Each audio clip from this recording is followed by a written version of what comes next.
الحمدللہ رب العالمین والعاقبۃ والصلاۃ والسلام علی سید الانبیاء والمرسلین۔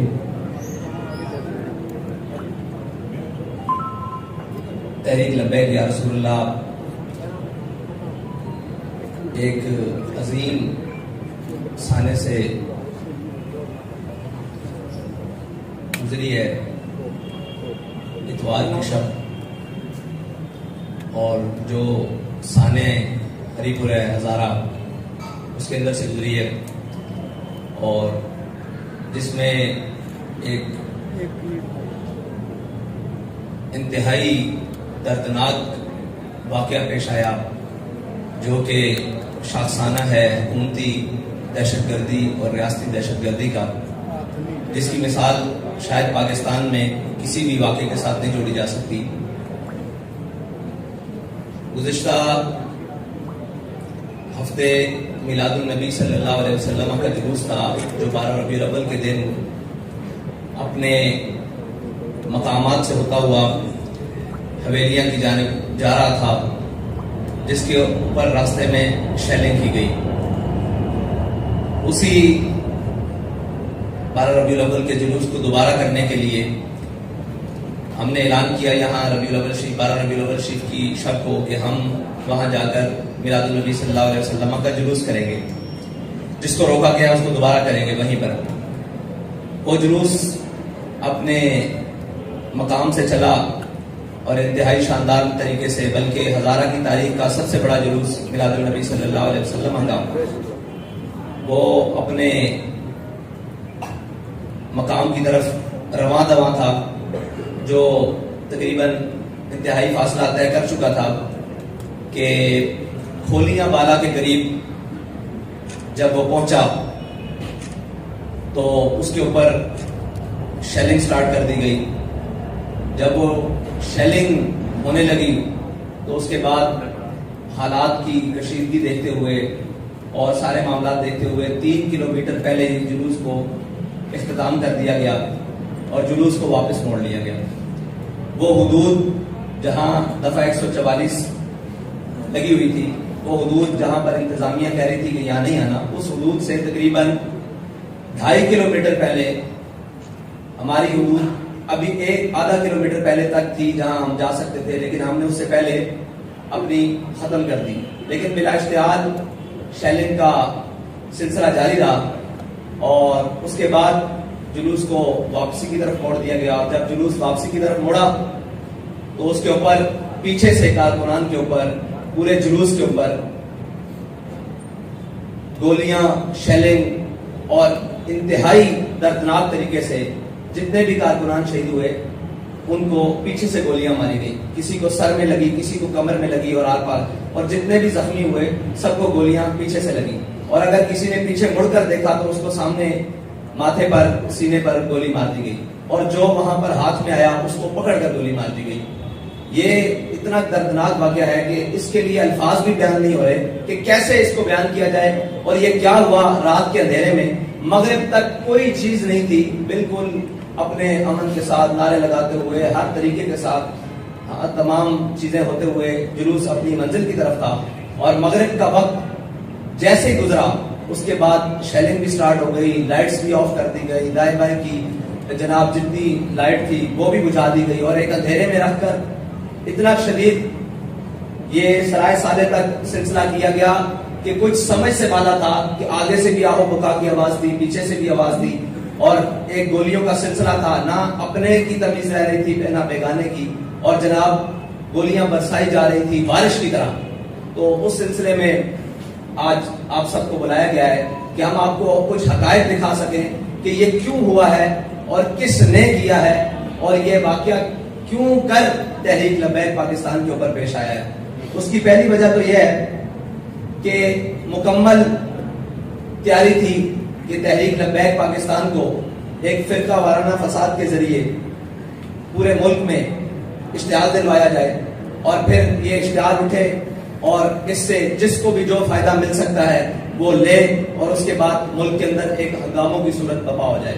پہلی اس کی وجہ تو ہمارے سامنے یہ ہے، اور دوسری بات یہ ہے کہ فرقہ وارانہ فساد یا کوئی بھی نسلی اور قومی فساد ہو، اس کے اوپر تحریک لبیک پاکستان بالکل بھی یقین نہیں رکھتی، اور آج تک تحریک لبیک پاکستان کسی بھی فرقہ وارانہ فساد کے اندر نہ کبھی ملوث ہوئی ہے، نہ کبھی اس کا ذہن ہے، کیونکہ جو ہمارا نظریہ ہے، جو ہمیں ہمارے قائد نے نظریہ دیا ہے، اس سے کسی مسلمان کو اختلاف نہیں ہے، اور کسی بھی کلمہ گو انسان کو اختلاف نہیں ہے۔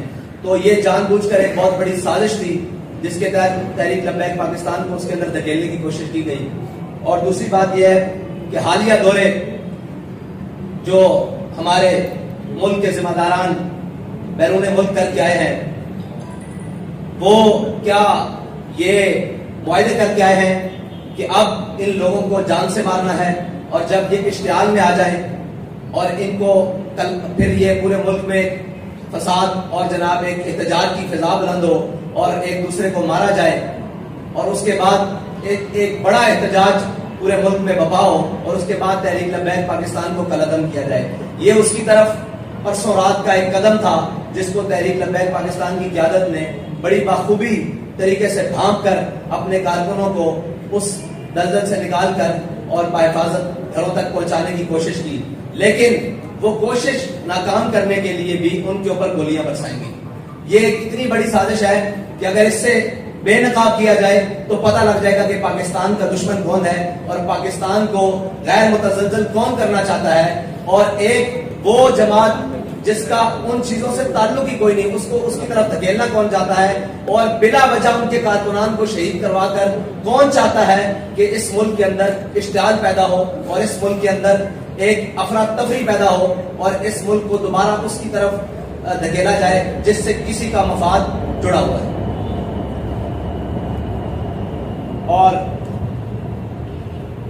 اس سارے واقعے کے بعد ہم اس نتیجے پر پہنچے ہیں کہ پاکستان میں حقوق سب کے ہیں، تمام سیاسی جماعتوں کے ہیں، تمام چیزوں کے ہیں، ہر چیز کا حق ہے، لیکن اگر حق نہیں ہے تو دینی لوگوں کا نہیں ہے، اگر حق نہیں ہے تو مذہبی لوگوں کا حق نہیں ہے، اور حق نہیں ہے تو تحریک لبیک یا رسول اللہ کے کارکنان کا حق نہیں ہے، اس کے ذمہ داران کا حق نہیں ہے، اور کوئی حافظ قرآن ہے تو اس کا حق نہیں ہے، کوئی عالم دین ہے تو اس کا حق نہیں ہے، کوئی بینک افسر ہے یا کسی بھی شعبہ ہے فکر سے وکیل ہے، جج ہے، تاجر ہے، کسی بھی طبقہ ہے فکر سے تعلق رکھتا ہے، اگر وہ تحریک لبیک پاکستان سے جڑا ہوا ہے تو اس کا کوئی حق نہیں ہے، وہ ان کے نزدیک بالکل بھی انسان نہیں ہے۔ اور یہ حلیہ جس میں ہم آپ کے سامنے بیٹھے ہوئے ہیں، داڑھی اور پگڑے کے حلیے میں، یہ حلیہ جس کا دل چاہے، جس وقت دل چاہے، جہاں دل چاہے، اس حلیے والوں کو جتنا خون بہانا چاہے